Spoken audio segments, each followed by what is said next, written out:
Another month has come and gone, so it's once again time to recount what I've been up to the last 30 days. And a reminder to everyone that the goal for 2021 is to reach 5,000 subscribers here on YouTube, and with your help, I know we can do it.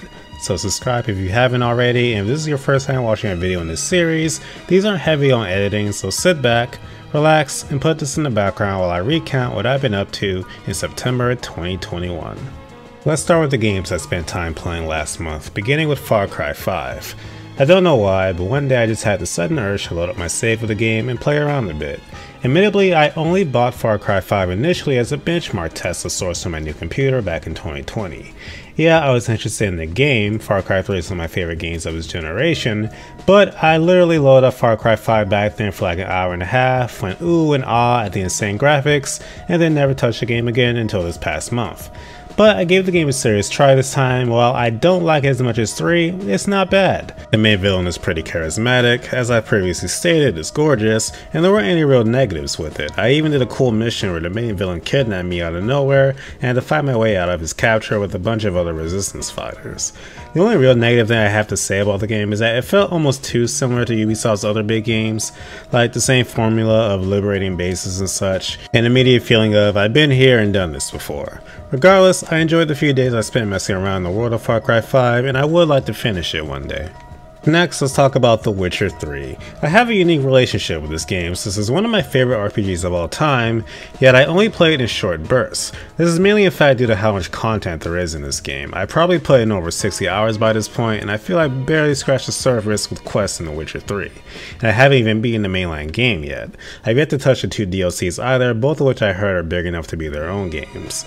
And honestly, I'm okay with this, because of how much there is in The Witcher 3, I can come back to it whenever I want in between other games and be guaranteed to have a great time.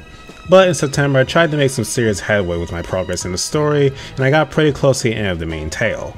And honestly I would have beaten it if not for the release of the 2 games we're talking about next. I have no idea when I'll be satisfied with my progress in Witcher 3, but until that day comes I'll continue to enjoy it piece by piece. So let's talk a little about Tales of Arise. It was easily one of my most anticipated games of the year, and overall I'll say it exceeded my expectations. I've already done a couple of videos on it, and my next big video is likely going to be a dedicated in-depth review of it, so I won't spend a whole lot of time on it today. Just know that everything from the combat, to the characters, to the visuals impressed me far more than I would have expected, and if this game is any indication, the future of the Tales series looks very bright.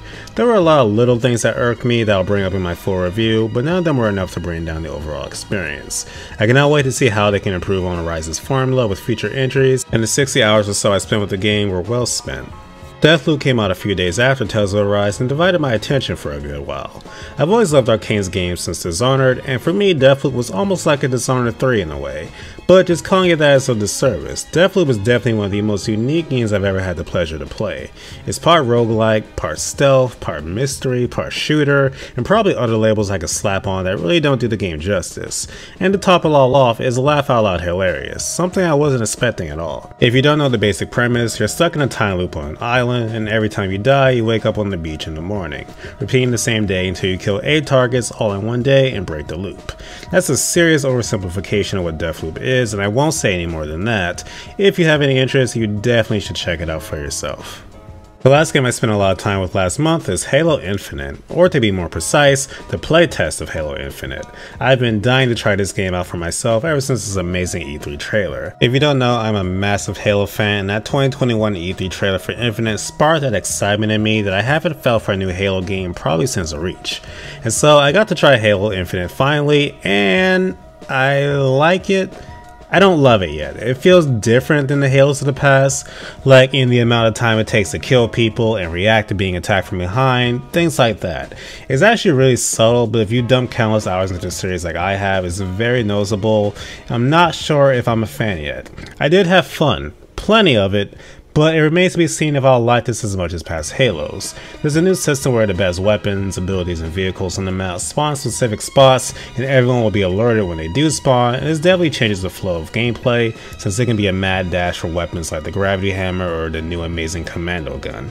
I'm still looking very forward to Infinite, but it's apparent they're trying some subtle new changes with the series.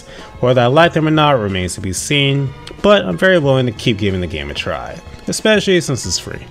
That's it for the games I play, but let's switch over to what I watch, with there being primarily two things, both of which are Kamen Rider related. The first being Kamen Rider W. I didn't start W in September, but I did make an effort to watch a lot of it, including the first movie, Movie War 2010.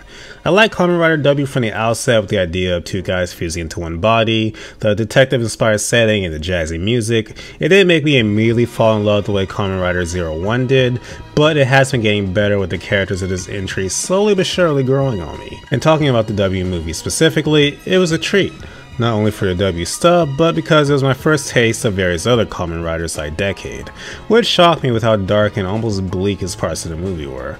Also, the film starts as the introduction to W's second rider, Kamen Rider Skull, who may have my favorite transformation I've seen in the series so far. I'm about 1/3 through W as of this recording, and I can't wait to see more of it with how beloved I know it is by Kamen Rider fans. The other Kamen Rider related thing I started in September was Kamen Rider Revice, the newest Rider show in 50-year anniversary series.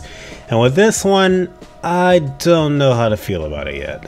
With everything good I can say about this show, there's something bad.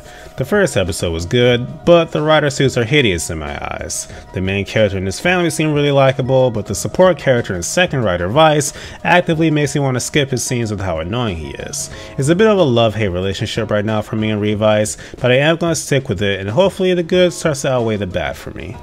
Now let's briefly talk about wrestling. September saw the release of AEW's next big pay-per-view, All Out, and looking back on it, I think it may be my favorite pay-per-view event of all time. It was just that good. With the exception of one, every single match was amazing. We saw some crazy surprises like the debut of wrestlers Adam Cole and Bryan Danielson, both of who are the top of the top where they were before, and are crazy additions to AEW's already stacked roster of wrestlers. And the show from beginning to end was just pure fun. I think if there was ever something that can make a non-wrestling fan not only enjoy but be interested in trying out more wrestling, this was it. AEW continues to be on a roll with their momentum, and I couldn't be happier for them with their insane success as a 2-year-old company. So we reached the end of another monthly video. I won't spend too much time talking on this one. But last month I told you guys about how I got this new amazing job, and I'm so used to things not working out well or things being worse than they seem at first appearance. But so far this job is what I wanted. Good pay, doing something I love and have been doing for years here on YouTube for literal pennies.